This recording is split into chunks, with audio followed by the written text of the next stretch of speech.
1 Raja-Raja pasal yang kedua ayat yang ke-11. Dan Daud memerintah orang Israel selama 40 tahun. Di Hebron ia memerintah 7 tahun dan di Yerusalem ia memerintah 33 tahun. Total dia memerintah 40 tahun. Daud ini orang yang akrab dengan Tuhan, orang yang intim dengan Tuhan. Tapi kalau kita perhatikan hidupnya itu juga tidak mulus. Bahkan setelah dia diurapi menjadi raja untuk menggantikan akan Saul, kalau Bapak Ibu perhatikan belasan tahun, kalau tidak salah selama 13 tahun dia dikejar-kejar oleh Saul, dia melakukan peperangan, dia mengalami berbagai macam persoalan, dia di padang gurun, dia di padang belantara selama 13 tahun. Dan setelah dia menjadi raja pun juga silih berganti masalah itu selalu ada. Bahkan anaknya pun memberontak, Absalom pun memberontak. Hidupnya juga tidak mulus sebetulnya, meskipun dikatakan Yesus itu anak Daud. Tapi kalau kita perhatikan kehidupan Daud itu tidak mulus. Jadi kehidupan pahlawan-pahlawan iman itu mereka tidak hidup di awan-awan. Mereka tidak hidup di awan-awan, mereka hidup di muka bumi. Yang notabene persoalan yang mereka hadapi itu juga sama dengan persoalan yang kita hadapi. Persoalan, pergumulan, masalah, kemelut yang kita hadapi itu juga dialami oleh mereka. Daud itu tidak kehidupannya itu tidak ringan, kehidupannya juga berat. Dia mengalami peperangan, dia dikejar-kejar, dia melakukan dosa dengan Batsheba, lalu dia mengalami anak-anaknya juga mengalami persoalan, bahkan anaknya yang paling cakep itu lalu memberontak kepada dia sampai dia itu melarikan diri dari kota Daud dan sebagainya, dia mengungsi. Nah, Bapak Ibu dan saudara semuanya, saudara perhatikan bahwa orang-orang pahlawan-pahlawan iman ini hidupnya itu tidak di awan-awan. Mereka hidup di dunia, mereka mengalami masalah yang kita alami, meskipun bentuknya berbeda karena zaman berbeda. Mereka mengalami pergumulan, mereka mengalami persoalan, mereka mengalami segala sesuatunya.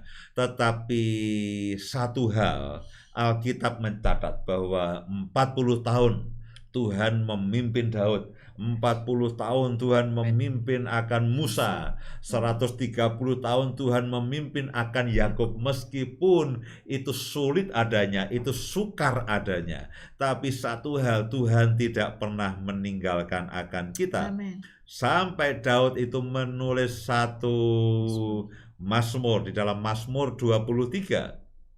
Saya berharap Mazmur ini akan memberikan satu kekuatan, satu penghiburan, satu kepastian di dalam iman dan pengharapan. Dikatakan begini, Tuhan adalah gembalaku. Mazmur 23 ayat yang pertama dikatakan Tuhan adalah gembalaku.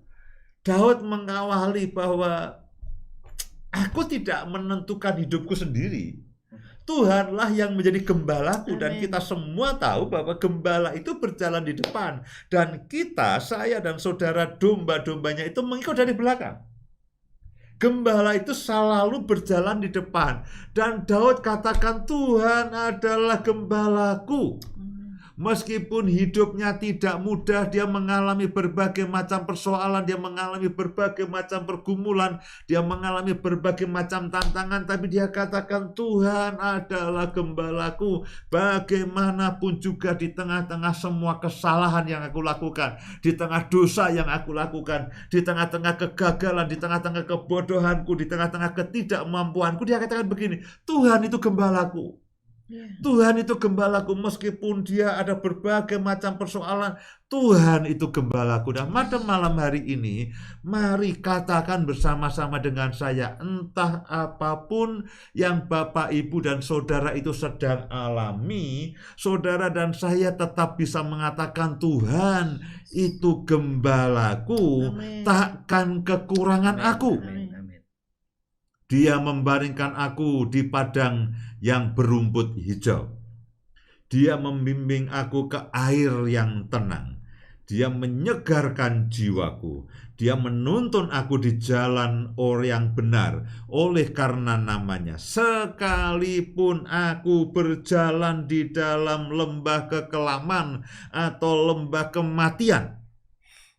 Sekalipun aku berjalan di dalam lembah kekelaman. Saudaraku, hari-hari ini kita betul-betul seperti berjalan di dalam lembah kekelaman. Kadang-kadang kita mendengarkan kabar orang yang kita kasihi, kenalan lama kita, mungkin partner pekerjaan kita, tiba-tiba mendadak kita dapat kabar telah pulang ke rumah Bapa di surga karena COVID dan sebagainya. Beberapa waktu yang lalu saya sempat shock, saya sempat kaget. Orang yang beberapa minggu sebelumnya itu kontak dengan saya, lalu merencanakan sebuah pekerjaan, merencanakan sebuah proyek, dan sepertinya akan bagus. Tiba-tiba ada berita sudah dipanggil pulang ke rumah Bapa di surga dan sebagainya, dengan mendadak sekali. Orang-orang yang dulunya bersama-sama dengan kita tiba-tiba dengan cepat. Nah, kita ini seperti sedang berjalan di dalam lembah kekelaman. Aku tidak takut bahaya, sebab Tuhan besertaku. Gadamu dan tongkatmu itulah yang menghibur aku. Engkau menyediakan hidangan bagiku di hadapan lawanku.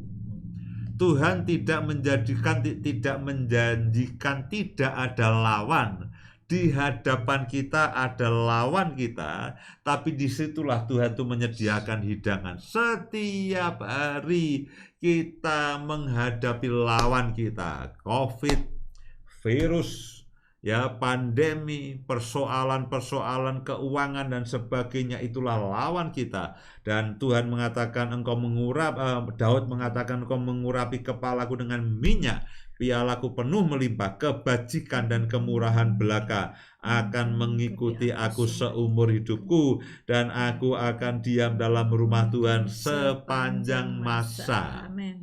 Bapak, Ibu, dan semua saudara, pada malam hari ini saya berharap firman ini akan membangkitkan kembali iman dan pengharapan kita.